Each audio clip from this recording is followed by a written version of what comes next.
voy a llamar historia. En realidad podríamos catalogarlo estrictamente hablando de hipótesis, porque hay bastante escrito sobre ello. Todo esto empezó porque me leí una vez, bueno, lo escuché en un podcast hace unos años y me leí un libro de un tipo que se llama John Marco Allegro, se llama Sacred Mushroom and the Cross. Y es un libro que habla de un tema que es verdaderamente fascinante, que es cómo las culturas prerromanas, vamos a decir, utilizaban sustancias psicodélicas como parte de sus rituales puntuales en el año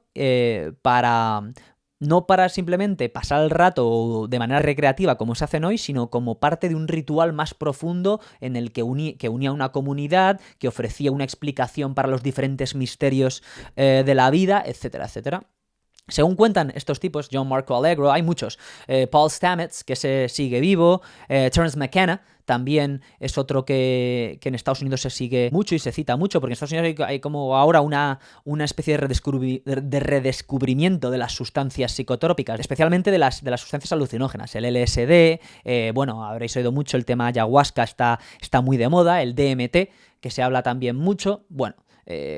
Ahora no sé si me dará tiempo a hablar del tema drogas y de cómo yo lo veo, pero bueno, en este caso solo quería mencionar eso, que hay una revitalización de todo este tema de tomar drogas no de manera recreativa, sino más como una manera más como un ritual, como una manera de acercarse a aquello que no conocemos. Algunos creen que cuando tomamos LSD o sustancias así alucinógenas fuertes, viajamos, se nos abre el tercer ojo famoso y viajamos a otra dimensión, o podemos ver más allá de lo que vemos en la vida real.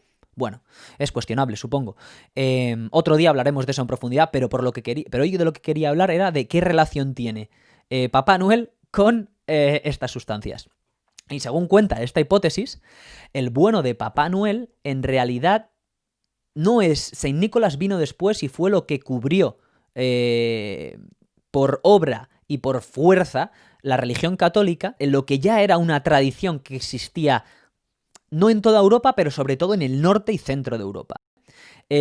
¿Cómo lo explican? Ellos argumentan, todos los defensores de esta teoría, argumentan que el Papá Noel que viene de San Nicolás, toda la historia, era en realidad una representación del chamán de los pueblos nórdicos, los pueblos Sami, que son los que viven en lo que es hoy Finlandia, un poco de Noruega y el noroeste de Rusia, y también de los tunguses, los nativos de lo que es hoy Siberia, que ya sería el noreste de Rusia. Estos pueblos son verdaderamente fascinantes porque, bueno, lo que nos ha llegado de ellos es cuanto menos algo digno de tener en cuenta.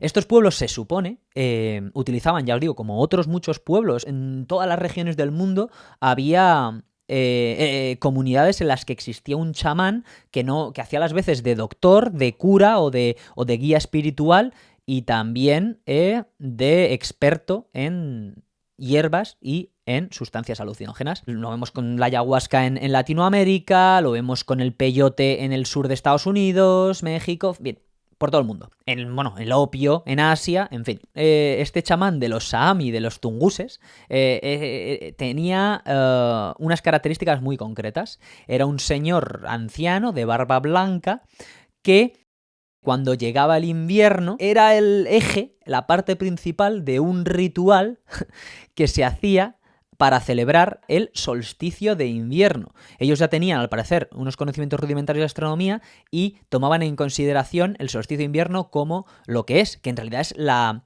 noche más larga del año, porque a partir del día siguiente la noche se empieza a cortar. Ellos se supone que lo interpretaban como la muerte, el final del año y el comienzo de un nuevo año, una nueva vida, etc. Entonces tenía ese componente de muerte metafórica. Uno de los elementos que formaban parte de este ritual era una seta, un hongo que crece originariamente en el norte de Europa y Asia, luego se extendió por todo el mundo, que es la Manita muscaria.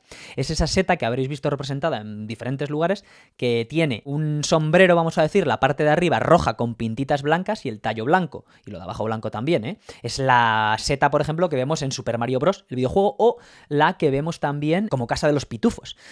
Que los pitufos podríamos hablar, pitufos y psicodelia, ahí hay mucha enjundia, pero bueno, ese es otro tema. Esta seta Y aquí empezamos a ver ya las similitudes, bueno, que, repito, ya están un poquito el tema chamán, el tema hombre, que va de manera itinerante por las diferentes comunidades, trayendo sabiduría, ¿verdad? Trayendo curas para las enfermedades. Al final podríamos interpretar, ellos interpretan esto como la llegada de un hombre que trae regalos, trae el regalo del conocimiento y trae el regalo de la cura en determinados casos.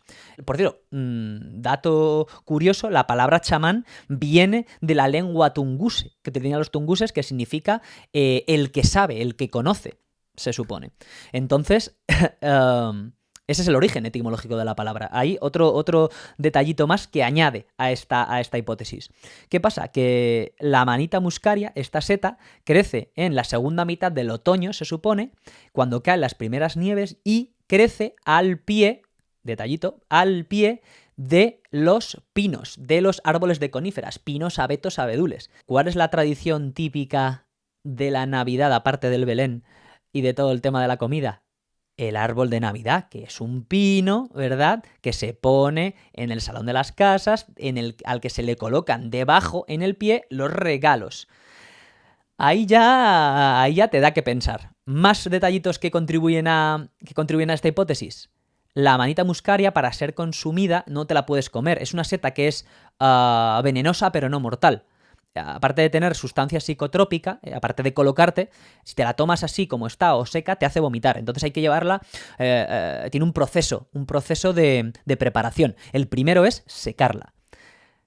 ¿Cómo la secaban los chamanes finlandeses y rusos o siberianos? Las secaban colgándolas, a veces se supone, en las chimeneas, para que perdiesen todo el agua, y otras veces las aireaban colgándola de las ramas de los pinos.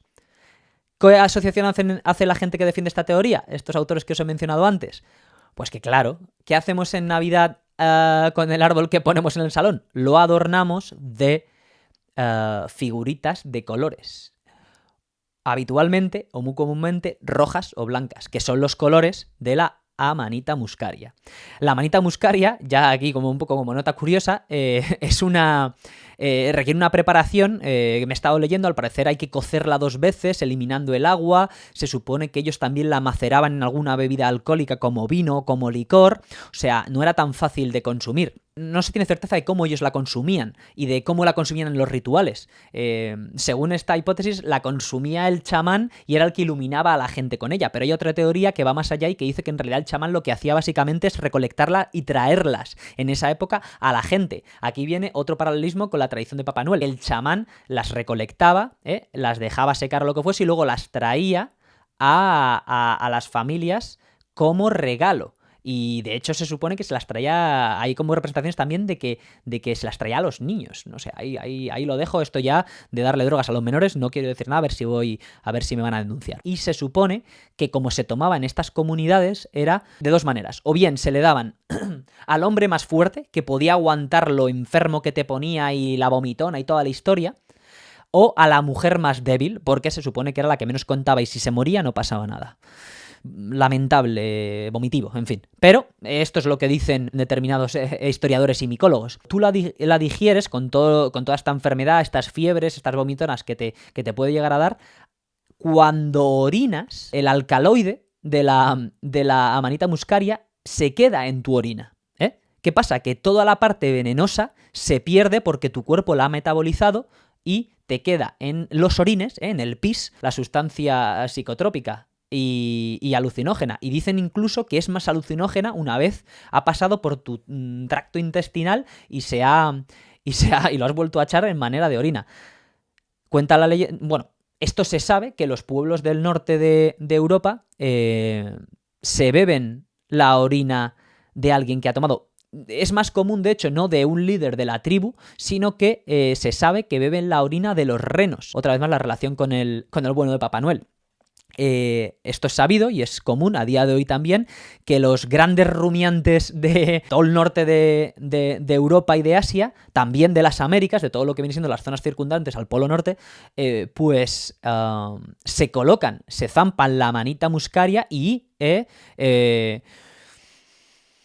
pues se lían ahí a correr como locos, se chocan contra los árboles y se pegan topetazos con los cuernos. En fin, esto está en National Geographic, hay documentales sobre ello. Entonces, al orinar, estos renos sueltan lo que les queda de la manita de muscaria destilado y todavía con un valor alucinógeno importante. Estas culturas que os cuento del norte de Europa, Asia y las Américas, se supone que recolectan esa orina y se la toman para hacer rituales y para colocarse y viajar, pues para abrir el tercer ojo, básicamente, para viajar a otras dimensiones, dicen ellos, y pues, quién sabe, también para pasar el rato y para disfrutar, estoy convencido. Pero bueno, tiene ese valor ritualístico.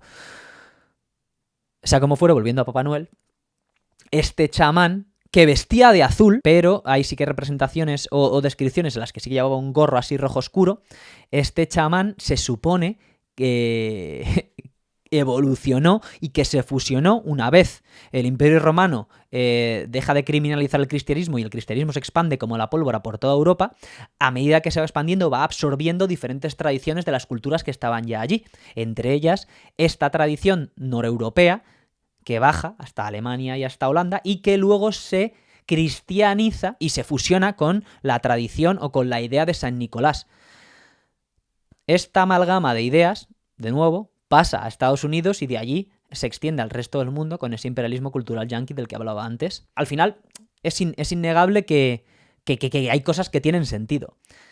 Yo personalmente no termino de creerlo porque hay muchas lagunas. Hay muchas lagunas porque a veces la gente que habla de esto, el libro este del Mike Mushrooms, Sacred Mushrooms, me lo he leído, son 250 paginillas, se lee fácil, pero no he leído mucho más de los otros. Solo he visto ponencias de McKenna, Stamets, lo he visto en un podcast. Hay un tipo finlandés, Taro, no me acuerdo cómo se llama, que también habla de esto. Al mismo tiempo vende productos hechos con hongos, entonces bueno, yo sinceramente no me fío de nadie. Además creo que caen en un error en lo que viene siendo la academia y a la hora de utilizar el método científico para investigar, es un error en el que cae mucha gente que no conoce tanto, que es que se define con la máxima: correlación no implica causación. Es decir, el hecho de que la manita muscaria sea roja y blanca no puede llevarte a asumir, a confirmar o a decir que directamente, o a afirmar, mejor dicho, que Papá Noel se vista de rojo y blanco.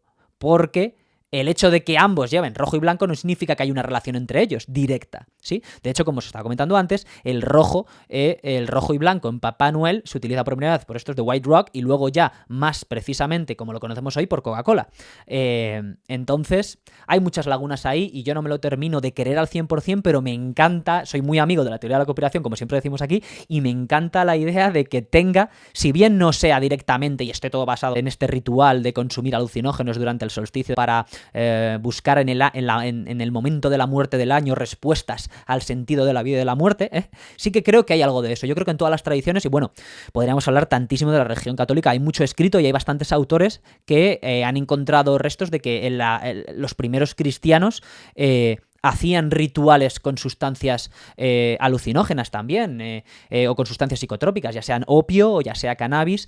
Y de hecho, leí un artículo ayer precisamente que en Inglaterra, en Estados Unidos, en los primeros años de la nación estadounidense, se prohibió durante un tiempo la Navidad porque era en esta época en la que la gente que tenía más que eran profanos, digamos, que no tenían ninguna religión cristiana católica como suya, se ponían tibios de sustancias el día de Navidad.